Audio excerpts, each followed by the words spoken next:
अभी रिसेंटली हमारे prime minister Modi ji ने कच्चातीवू आइलैंड को लेकर स्टेटमेंट दी है। उन्होंने कहा है कि ये इंडियन गवर्नमेंट जो उस टाइम पे कांग्रेस की सरकार हुआ करती थी, इन्होंने ये आइलैंड श्रीलंका को दे दिया। तो जानते हैं पूरा का पूरा डिस्प्यूट कच्चातीवू आइलैंड से रिलेटेड।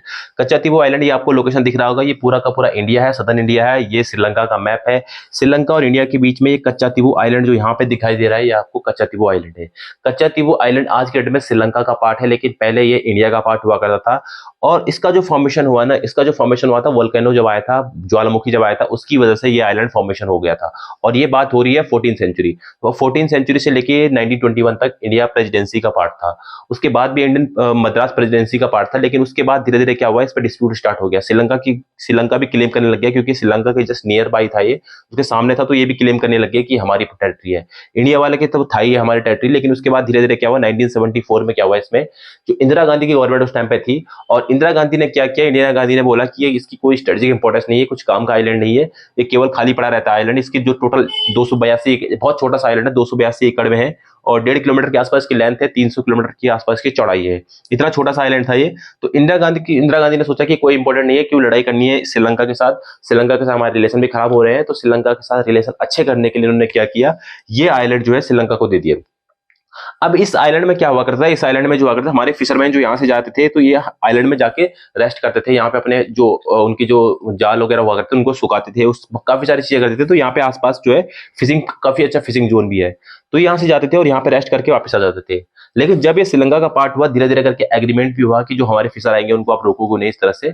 लेकिन धीरे धीरे ओवर अ पीरियड टाइम, जब ये श्रीलंका का आइलैंड था, तो यहाँ पे लॉ, रूल, रेगुलेशन किसके चलेंगे, श्रीलंका के चलने शुरू हो गए।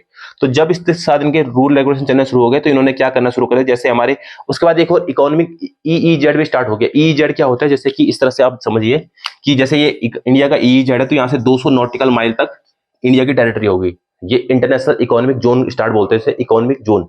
तो यहाँ से 200 नॉटिकल माइल तक इंडिया की टेरिटरी हो जाएगी। उसके बाहर इंडिया की टेरिटरी खत्म हो जाएगी, तो लैंड पे भी इस तरह से। तो जो ये आइलैंड था, इसके बाहर इस तरह से भी टेरिटरी किसकी होगी, श्रीलंका की टेरिटरी होगी।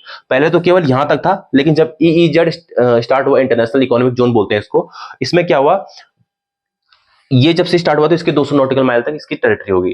जैसे ये स्टार्ट हुआ तो इंडिया की टेरिटरी और कम होगी, तो इंडिया की टेरिटरी यहाँ पे होगी। तो जैसे कोई इस जोन से यहाँ एंटर करता था इंडिया के फिशरमैन, उसको पकड़ के ले जाते थे। और इससे ज्यादा, बहुत ज्यादा इस तरह से इंडिया और श्रीलंका के रिलेशन खराब हो गए थे इसकी वजह से। और रिसेंटली अभी भी श्रीलंका, आपको पता है तमिलनाडु में इलेक्शन हो रहे हैं, और तमिलनाडु में सदर्न इंडिया में बीजेपी इसको, मतलब वहां पे अपनी पॉलिटिकल पार्टी जो भी है, आप बोल सकते हो, वहां पे गेन करने की कोशिश कर रही है। तो जिसकी वजह से इन्होंने इशू दोबारा छेड़ दिया, और इसमें कांग्रेस को ब्लेम करने की कोशिश कर रहे हैं। और इसमें कांग्रेस की गलती भी है, क्योंकि उन्होंने इसको दिया, ये स्ट्रेटेजिक इंपॉर्टेंस में बहुत ज्यादा है, और हमारे फिशरमैन को ये पकड़ के ले जाते हैं, और काफी बड़ा इसमें डिस्प्यूट चलता रहता है। तो ये पूरा का पूरा आइलैंड से रिलेटेड ये पूरा का पूरा डिस्प्यूट यहाँ पे चल रहा है।